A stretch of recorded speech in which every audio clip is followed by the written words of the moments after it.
And here we go again. It's Talkin Money with Jeff Tarbell. Right. How you doing? Got a couple phone lines open if you want to jump in this morning to your question. We're all over the board today with a lot of different things. We are talking about, in general, our FHA 203K program, which is if you want to use, I use kind of like a light construction rehab. Although my brother-in-law did one 203K last year where he tore the house back down to one wall, basically, and barely one wall standing, and rebuilt the whole place over the last year, and that was the biggest one I've seen. But and they can go from little to big, so we'll continue on that throughout the hour and into the second hour. If you have some questions or comments or concerns about that, you can call us at 339-1140, or you can text us at 441140. Let me throw out another quiz question because I took the break and I forgot to keep on pace with my quizzes. And we've got some IMAX, we've got some cupcakes, we've got the Hellwig gift certificate to go up there and catch one of their Friday night concerts, which is awesome. And some Gym Boys if you want it too. And you have a few Talkin Money T-shirts, so if you want to give her your shirt size, gives you something to wipe off your mouth as you get cupcake or tacos on your mouth. You can wipe it off easier. They're very absorbent. No, they're great. They're very absorbent. 100% cotton. They're good. They come in white, right? They come in white or white, whatever color you'd like. And I think we have large, extra large, and maybe even some 2XLs. Because there's some big boys in this crowd. I think by the time you shrink them, they're all extra small, but that's okay. Don't worry about it. This gentleman passed away this week, and if you follow the Talkin Money Facebook discussions, I threw out the answer to this one earlier in the week, so you got to pay attention. Jack Tramel, Tramiel, Tramiel, introduced a product which sold 17 million units of this, the highest selling in this product ever. He says, we sell to the masses, not the classes. So Jack Tramel's product, he founded it in, let's see, was it give us a year here when he came out with these? I want to say it was early 80s. It was the early 80s, and it was a very, very popular product. And he almost like the forefather to what we're doing now. So I'll leave that out there. Jack Tramiel, if I pronounced that wrong, I apologize. Passed away this week. 17 million units, and more units than. And so you got to give me not just what the product was, but the name of his company. If you know the answer to that, 339-1140.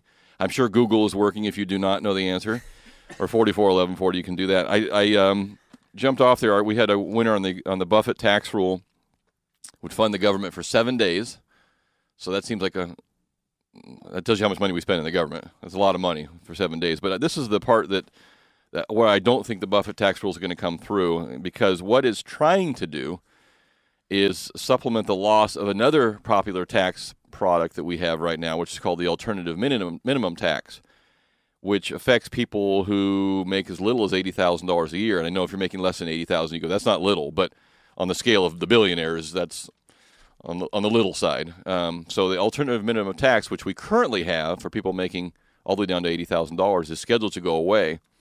So if they were to flip-flop these and say, okay, fine, we're just going to tax the billionaires, and we're going to let the alternative minimum tax die, it ends up costing the federal government $793 billion over the next decade, because there's.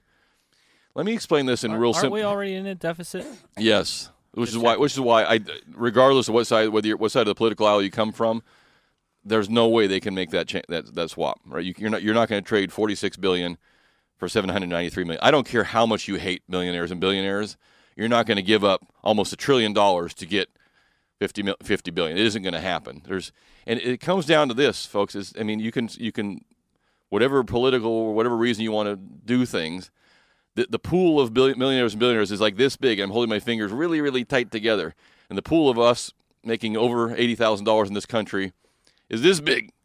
So there's a bigger number than a littler number. And so we're going to keep there's not enough people that you can penalize. And there's just, if you took all of their net worth, forget the taxes, just give it to us, including that big old yacht I saw in Florida. I want it all.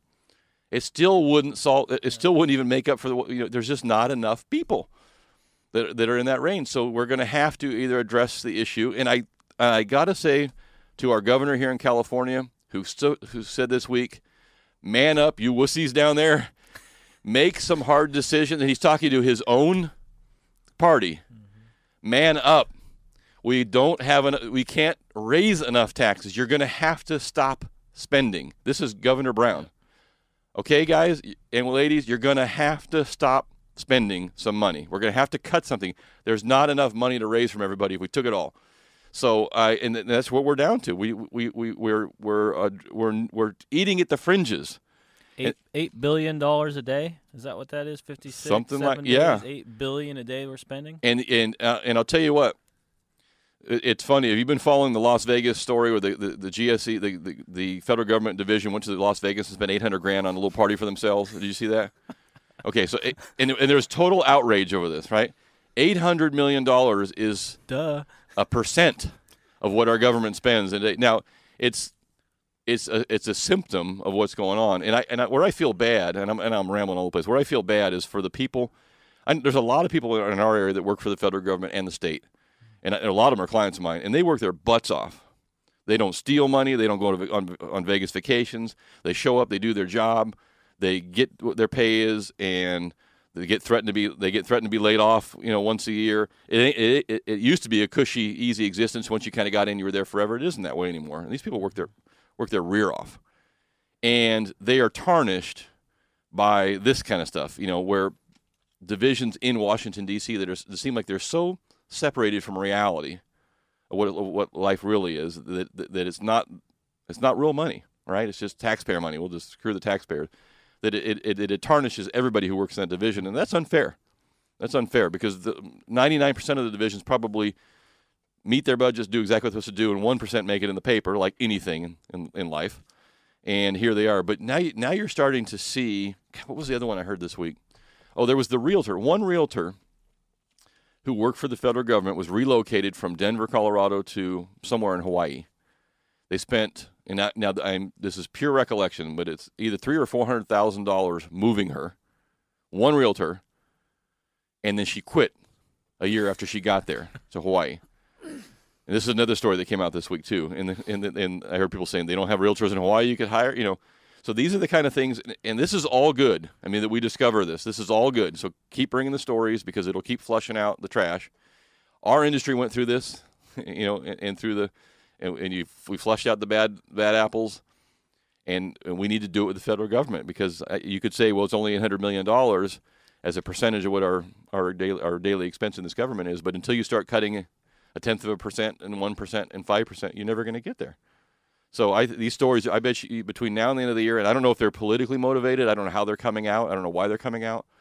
But there's going to be a boatload of these stories coming out on just pure abuse of tax money. Yeah, frivolous use of taxpayer money. But anyway, I thought those two stories were interesting. And my last comment on the money, we'll move on to some other things too.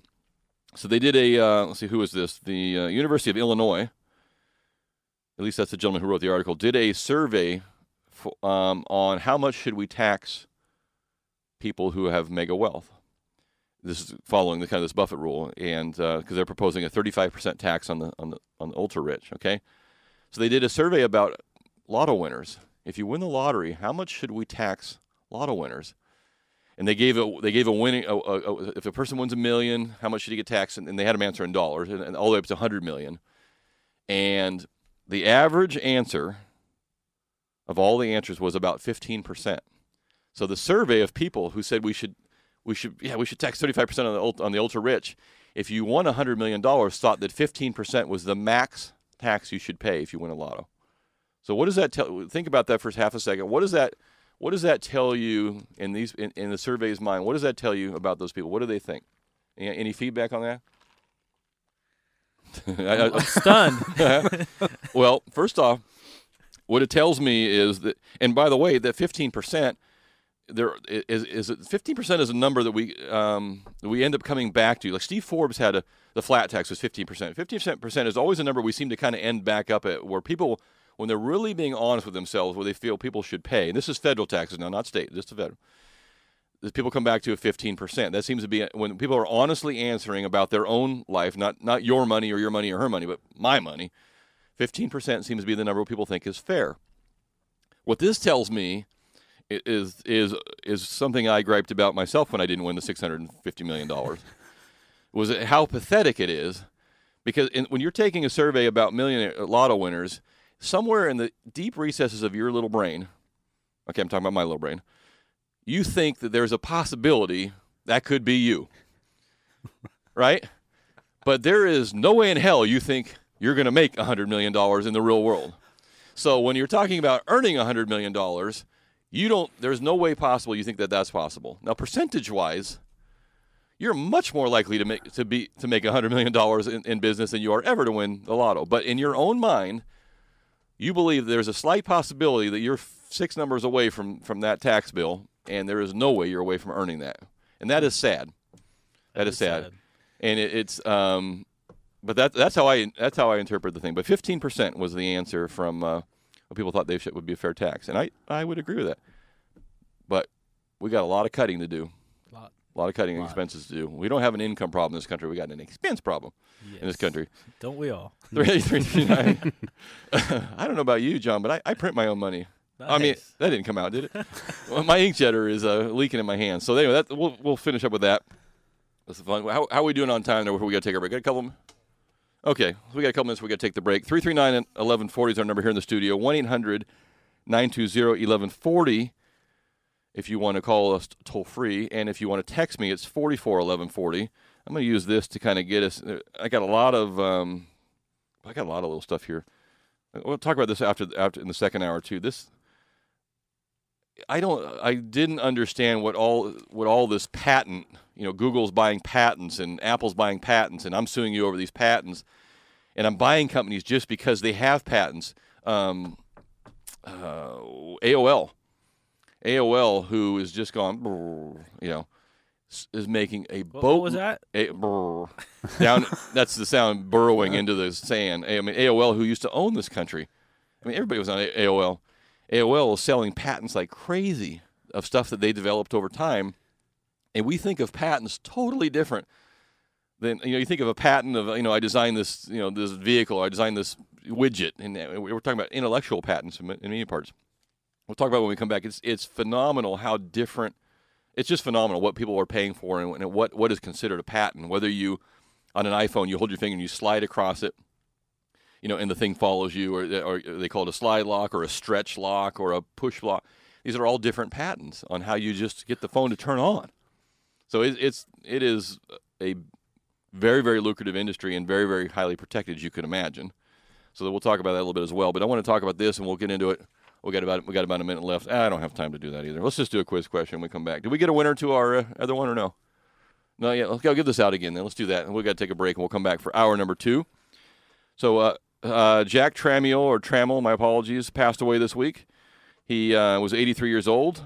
And in the early 80s, he introduced a product which 17 million of the machines were sold, making it the best-selling personal blank of all time. What was the product and what was the company name? So we sell to the masses, not the classes. I think I had one of these. I don't remember, but I think he even plugged it into your TV, didn't you? I don't think it had its own deal there. So yeah, well, if you know the answer to that, 339-1140. If you're on hold, I promise we'll get to you right when we come back. This is Talkin Money. My name is Jeff Tarbell. We'll take a quick break, and we'll be right back. 339-1140, or you can text us at 441140. Hold on.